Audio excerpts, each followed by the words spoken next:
Hola, hola, bienvenidos a un nuevo episodio de Finanzars. Hoy contamos con la presencia de Sergio Chousa. Él es economista y director de la consultora Sarandí. ¿Cómo estás? Hola, un gusto, todo perfecto.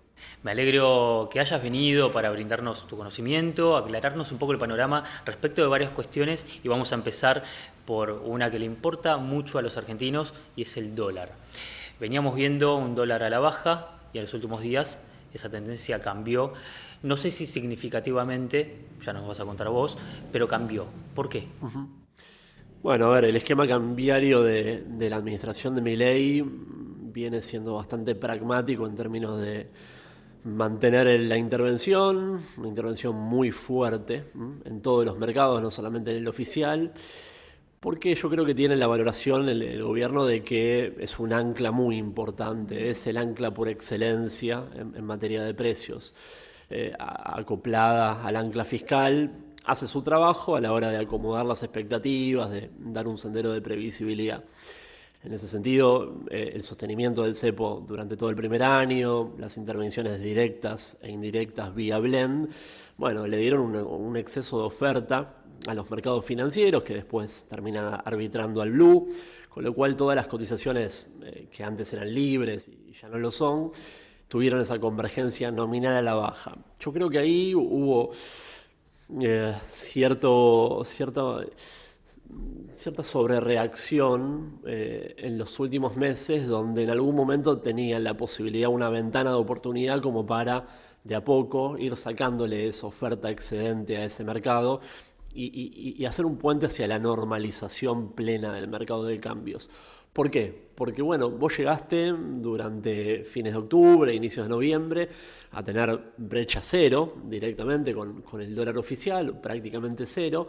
Y claro, en ese momento no te queda otra alternativa que comprar al precio que sea. ¿Por qué? Bueno, obviamente porque la brecha no puede ser negativa, porque se arbitra con el oficial.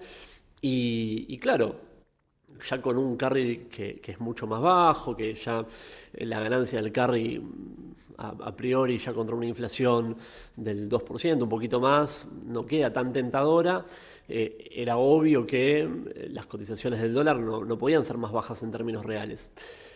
Así que el rebote caía por efecto, por añadidura, ¿no? Por decantación. Todavía estamos en niveles relativamente bajos de brecha, menos de 20%. Es un valor del dólar, el de los segmentos financieros, que no te cierra la cuenta corriente. Es evidente que hay un exceso de demanda de dólar a estos valores y eso te trae tensiones alcistas. Yo creo que este 2025 va a ser el año de la normalización. El gobierno ya se comprometió en todas las entrevistas en las cuales hubo participación del presidente y el ministro de Economía a normalizar el mercado de cambios, a salir del cepo. Veremos en qué momento del año ocurre. Pero ahí se viene el gran debate, ¿no? ¿Cuál va a ser el dólar de equilibrio, de un mercado de funcionamiento libre? Y viendo los números más macro de la cuenta corriente, es difícil pensar que sea con las cotizaciones actuales, ¿no? Que no haya un exceso de demanda. ¿Cuáles deberían ser las condiciones ideales para levantar el cepo? Absolutamente, porque paulatinamente se van levantando algunas pequeñas medidas, pero no significativas. En el margen, ¿no? Muy poquitas. La semana pasada hubo, en adición a la baja del plazo de pago de las empresas para deuda comercial, hubo un alivio para pymes que tenían obligaciones financieras, pero son todas medidas muy quirúrgicas. El trazo grueso del cepo es que haya un mercado efectivamente único y libre de cambios, donde cualquier persona humana o jurídica pueda comprar dólares al precio de mercado único. Mira, el gobierno pavimentó la confianza, creo que fue el gran logro de este primer año en materia fiscal, con un ancla muy férrea, con un compromiso por poner en caja las cuentas públicas, que parece ser irrenunciable por las mismas características ideológicas Sí. de Javier Milei. Y eso le da un plus de confianza muy importante. Ahora, falta el otro bloque que es el de los dólares. Todavía hay un exceso de demanda de dólares por la vía comercial y por la vía financiera de dolarización de personas y empresas. Tenés un déficit de cuenta corriente, que es lo que en economía evaluamos para ver si el flujo de divisas de la economía, en la habitualidad de transacciones comerciales, pagos de intereses y servicios está equilibrado o no. Eso está deficitario hace ya 6 meses. Con lo cual parece faltar ese bloque, ¿no? Y el bloque que te equilibra la cuenta corriente, tenés dos alternativas. Uno, hacerlo vía precios, Sí, con una paridad cambiaria, con un tipo de cambio que deje, sí, alguna evaluación. exactamente, deje de hacerte tentador el consumo en el exterior de bienes o de servicios. O puedes hacerlo con financiamiento. Si vos tenés financiamiento de capital que te cubra ese desbalance de cuenta corriente, bueno, podés sostenerte. Estados Unidos tiene déficit de cuenta corriente crónico y no tiene problemas de presiones devaluatorias, de tensiones sobre la moneda. Se entiende. Cuando hablábamos del dólar muy bajito, pensando en esa brecha que era casi nula, la demanda de dólares bajó y se fortaleció, por ponerle un término, el peso argentino.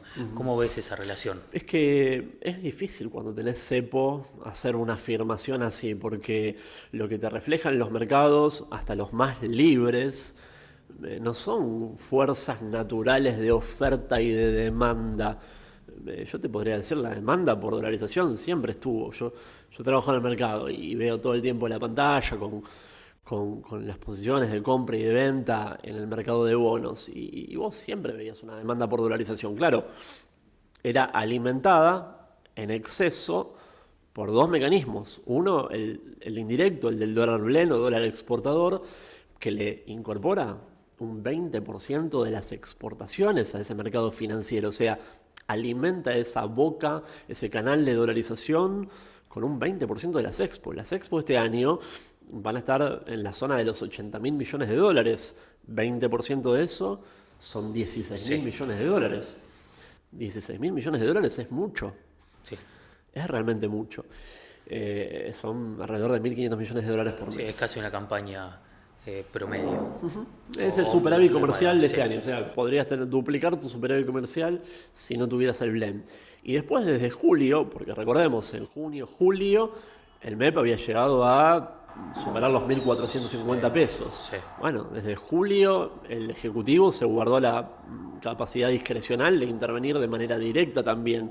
Cuando hubo presiones alcistas, ha salido directamente a vender dólares, contra reservas, para apaciguar esas tensiones devaluatorias. Entonces, viste, la baja nominal de esos meses entre julio y noviembre es muy difícil interpretarla por factores puramente de mercados. Vamos a poder tener un criterio sobre cuál es el dólar que evalúa la calle, que evalúa el equilibrio de mercado recién cuando estos mecanismos de intervención se disuelvan en 2025. Se radiquen, exactamente. Te dije que no nos íbamos a meter demasiado en política, pero es indefectible hacerlo, aunque sea desde el llano. ¿Y por qué al gobierno le sirve el cepo? ¿Por qué hablamos de que el gobierno está enamorado del cepo, de algún modo? Bueno, compra tiempo, ¿no? Yo lo entiendo desde un lugar de pragmatismo. A ver, Javier Milei llegó con una propuesta muy disruptiva en materia económica, directamente resetear las instituciones, ¿no?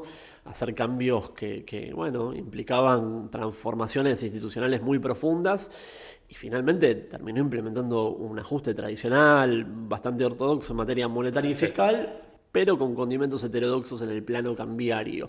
Bueno, justamente, ¿no? Tener maniatadas las cotizaciones de dólar es una variable que te permite comprar tiempo, estabilidad política, social, es una variable muy crítica a la hora de alinear las expectativas, el tipo de cambio en Argentina, ¿no? Cuando eso es una canita voladora, es un barrilete, bueno, empiezan a surgir voces muy críticas o incertidumbre, proliferan las dudas sobre la sostenibilidad del programa económico. Yo creo que eso, sobre todo Caputo, ¿no? Fue la persona que se lo hizo entender, que le transmitió su experiencia traumática de 2018-2019, cuando no poder controlar esa variable fue uno de los huevos de la serpiente del colapso de ese programa.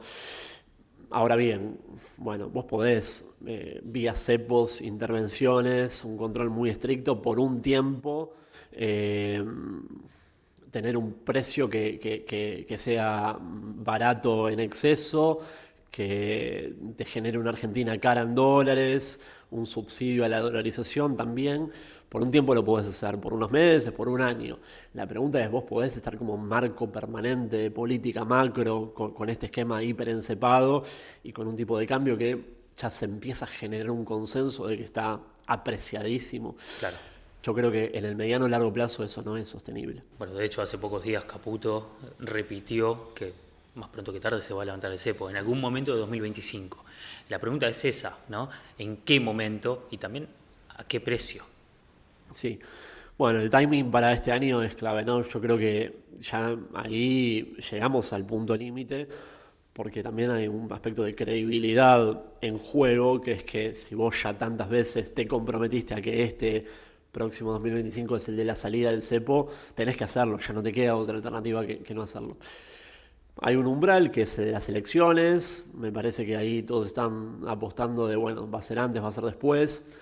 Yo veo muy difícil, por el ruido político que podría implicar, por lo que implica el salto al vacío. Claro. Dar ese salto al vacío, de empezar a flotar, que sea antes del proceso electoral, el gobierno con la posibilidad de hacer una buena elección y que el mercado deje de tener dudas sobre si esto es un amor de verano o si puede ser un cambio permanente a nivel político institucional en nuestro país.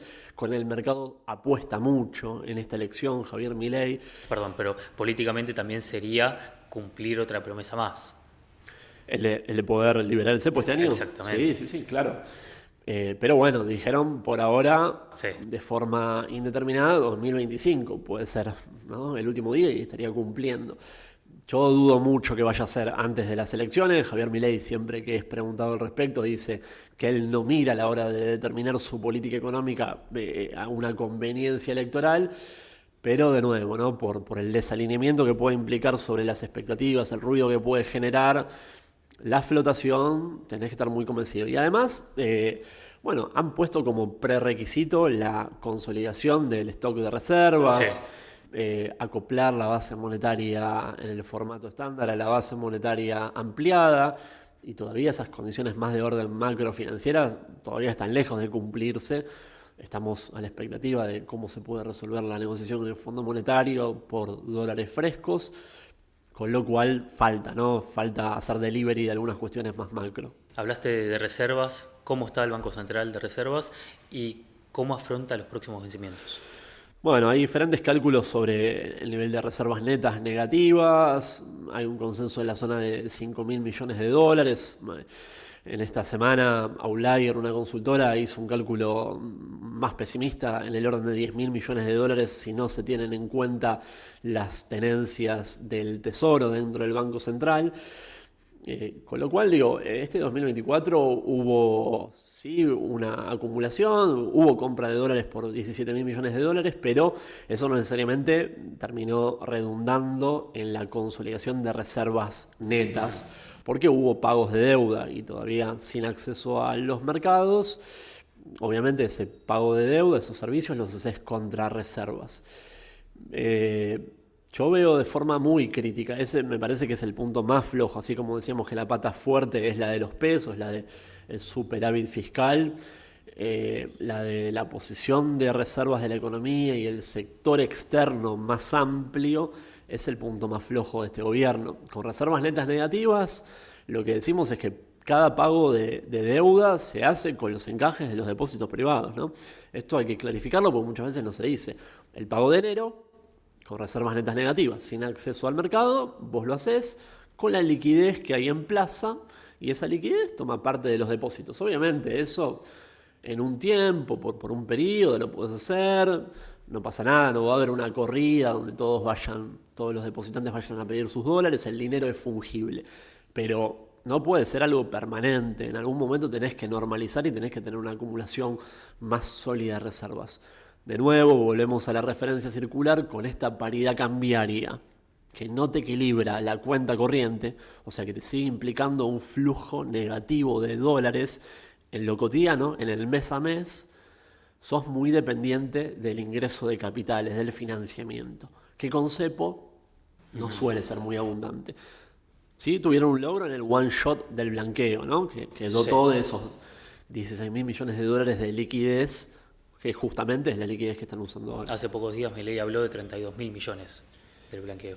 No, fueron 20.000 en las claro. 2 etapas y ya hubo un goteo de estos días donde salieron más de 3.000 millones de dólares. Ojo que desde noviembre venimos teniendo por goteo 50 millones, 100 millones todos los días. Hay salida de depósitos privados en dólares. No. Liquidez en dólares fueron 20.000 millones de dólares en las 2 etapas. Vio al revés el número, me parece, entonces. No, tal vez, no sé, el consolidado Ok. con el resto de los bienes exteriorizados que no fueron dólares cash. Se entiende. Tal vez. ¿Te imaginas obtener más del 1000% de rentabilidad en solo un año? En Finanzars VIP lo hicimos posible. Te presentamos un exclusivo servicio de suscripción diseñado para proteger tus ahorros y maximizar tus ganancias. Por ser miembro de Finanzars VIP vas a recibir importantes beneficios. Análisis de mercado de nuestros expertos para que sepas qué puede pasar en el mercado. También las noticias más importantes del mundo financiero para saber cómo actuar y cómo cuidar tu capital. Seguimiento en tiempo real de nuestra cartera de inversiones, qué compramos y qué vendemos en detalle. En los últimos 12 meses hemos logrado más de un 1000% de rentabilidad. Informes semanales y mensuales que te mantendrán al día sobre tendencias y oportunidades. También te brindamos encuentros semanales con expertos del sector para que despejes todas tus dudas. Todo esto y mucho más en tu WhatsApp, por mucho menos de lo que te cuesta un café por día. Para ser miembro VIP, hace clic en el enlace de la descripción o en las tarjetas y empezá a cuidar tu economía personal con Finanzars VIP. Pensando en el ajuste de Milei y en este ajuste que describías como un ajuste tradicional o convencional con algunas cuestiones disruptivas pero mínimas respecto del ajuste en sí, ¿estuvo bien hecho ese ajuste pensando en el costo político y en el resultado económico? Bueno, obviamente ahí me parece que entra el plano de la subjetividad. Yo tengo una sensibilidad muy crítica desde lo ideológico a todas las características de este gobierno, pero no, por fuera de eso, digo, fue el gran mérito, ¿no? El gran logro del gobierno fue poner en caja rápidamente las cuentas públicas porque de esa forma compró credibilidad en su programa, ¿no? En su vocación de austeridad. Obviamente, dejó daños, dejó heridos después de ese programa, porque 1/3 del programa fiscal se explica por jubilaciones y pensiones, y eso son personas reales que hoy tienen menos poder de compra, ¿no? Es un juego de suma cero, es una sábana corta. 1/10 de ese programa de austeridad fiscal se explica por menos transferencias a las provincias. Milei eso lo asigna a la casta, pero atrás de las transferencias a las provincias está en la obra pública. Yo estoy viendo en los diarios cada vez más accidentes viales en las rutas. Hay menos obra de infraestructura. Entonces, digo, el corrimiento del Estado de algunas funciones tiene sus costos. Obviamente hay un consenso muy mayoritario entre todos los economistas de que la situación fiscal se había desmadrado porque Argentina no tenía financiamiento de ese déficit público en pesos, que cuando uno lo pone en comparativa internacional tampoco era algo desbocado. Brasil tiene 3 veces nuestro déficit del año pasado, tiene financiamiento y aún así eso le puede provocar alguna tensión como ocurre en la actualidad. Estados Unidos convive históricamente con déficit de las cuentas públicas, pero tiene financiamiento. Entonces, si bien nada es tan lineal, hay un consenso muy amplio de que, bueno, ya Argentina había agotado la vocación de financiar los desequilibrios presupuestarios por parte del sector privado. Así que yo creo que ese es el gran mérito de Milei, más allá de que dejó muchos heridos y la población lo acompañó, ¿no? Porque, bueno, no hubo un gran descontento social masivo y con conflictividad a pesar de la profundidad del ajuste. Sí, se vio un 2024 distinto al que los analistas políticos diagnosticaban, afortunadamente, y los resultados económicos, como decías y como muchos de los invitados que tuvimos en este estudio dijeron, arrojan algunos saldos positivos. Y ahí me quiero meter en cómo se llega a esos números positivos, más allá de ese ajuste, viniendo de números muy negativos. Bueno, en términos de resultados, definitivamente lo más positivo es la dinámica de los precios, ¿no? La dinámica inflacionaria. Eh, y yo ahí tengo una visión por ahí un poco discordante con el consenso de los economistas. Yo creo que con el espaldarazo de confianza que da una administración nueva, donde tenés un jefe de Estado que gobierna, que tiene el poder, que toma decisiones, y que, bueno, implementa un programa de mayor austeridad, de normalización de las cuentas públicas. Yo creo que los riesgos de una hiper no eran muy significativos, independientemente de quién ganara. Y dado que Milei no dinamitó las instituciones, no cerró el Banco Central, no dolarizó la economía, digamos, no salió del cepo todavía, y terminó implementando un ajuste bastante tradicional en el plano fiscal y monetario, no creo que se hubiera distanciado muchísimo del eventual programa de Bullrich o del eventual programa de Massa.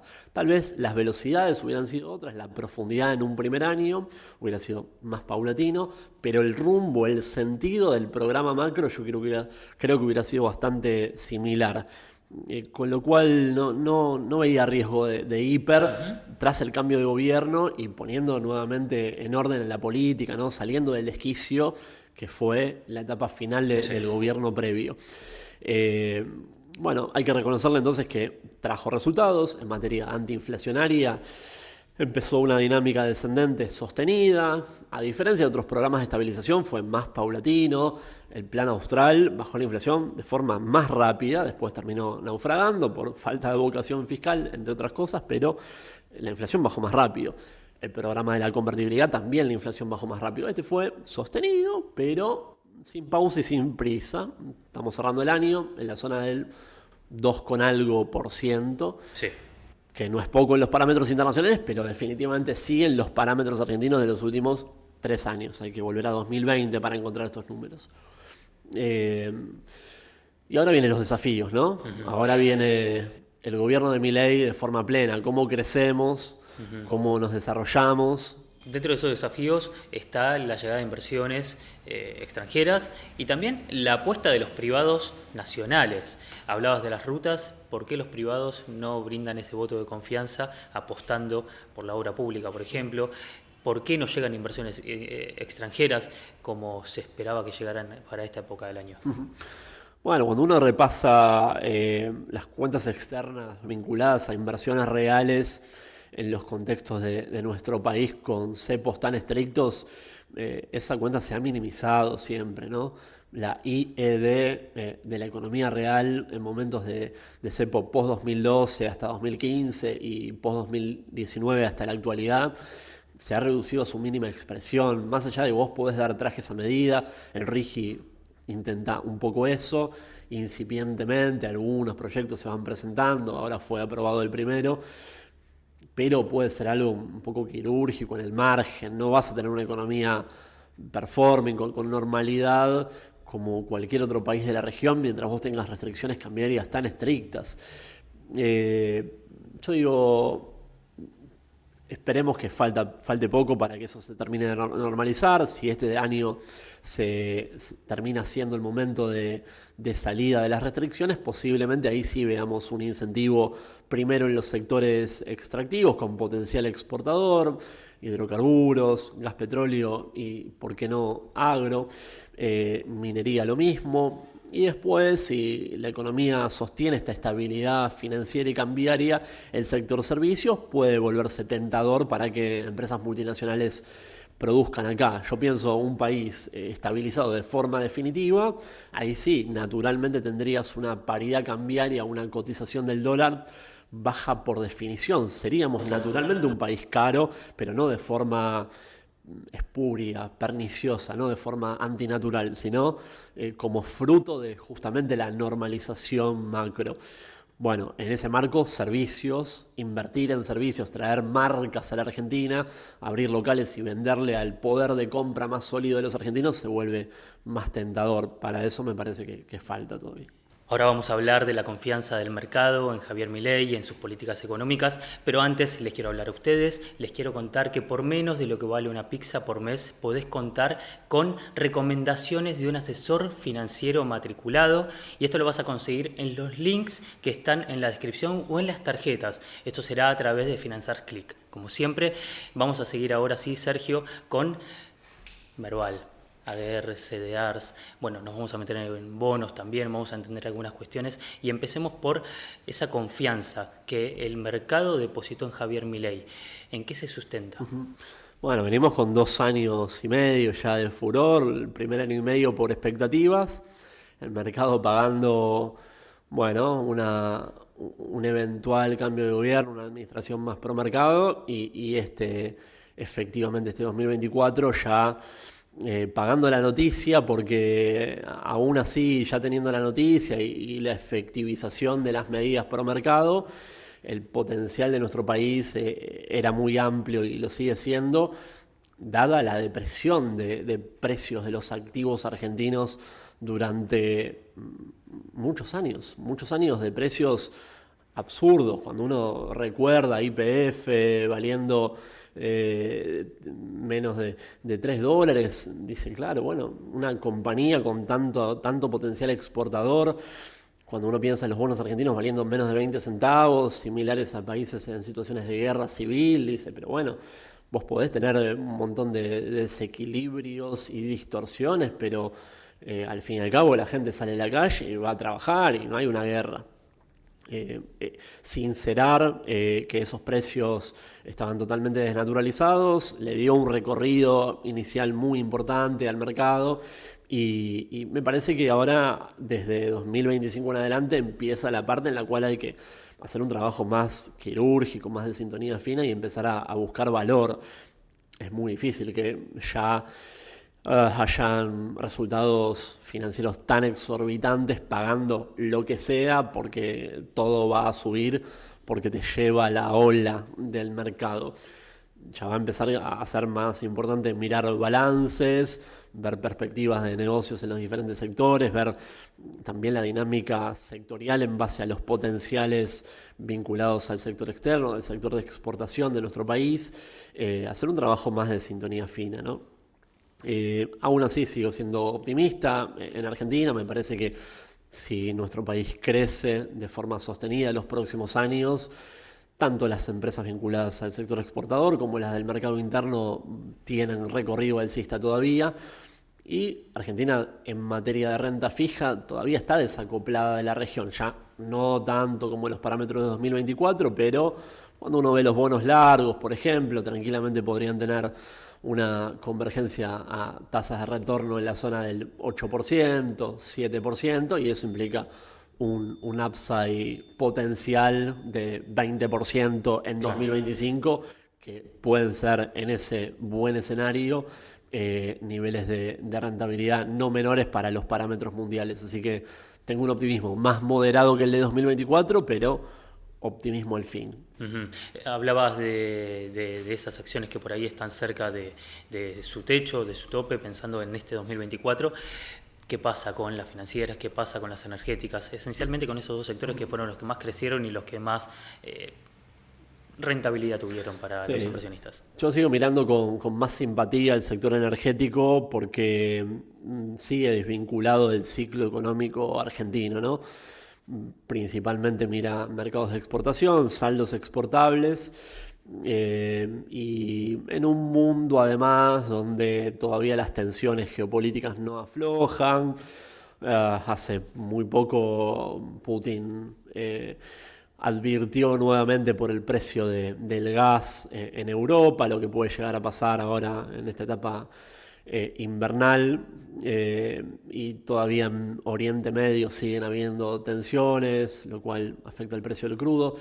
Ese sector que todavía tiene tanto por crecer en materia de producción, tiene una curva de exploración y de explotación creciente por lo pronto hasta 2030, y desvinculado del ciclo interno, me parece que es el que tiene más potencial en el corto y mediano plazo. Después, bancos, sistema financiero, Ahí me parece que va a depender en mayor medida de cuán efectiva puede ser la normalización macro de lo que falta para 2025, en particular del mercado de cambio. Si Milei logra pavimentar ese sendero para que sea la salida del cepo un soft landing donde el mercado evalúe como de equilibrio una cotización no mucho más alta a la actual de los dólares financieros, o sea, si no exige una devaluación significativa de esa salida del cepo, va a quedar un país relativamente apreciado, con cotizaciones de los servicios, de los productos no transables, bastante caros en dólares, con lo cual Claro. el potencial de rentabilidad para esos sectores de prestadores de servicios no transables, para justamente el sistema bancario que da crédito a las empresas argentinas, va a tener niveles de rentabilidad importantes. Así que ahí depende, me parece, mucho más de la calidad de esa etapa final de normalización del cepo de Milei. Con lo cual ahí sigo optimista, pero un poco más moderado que Claro. en el sector exportador vinculado a Vuelvo, hidrocarburos. vuelvo al sector energético y pienso en las transportadoras.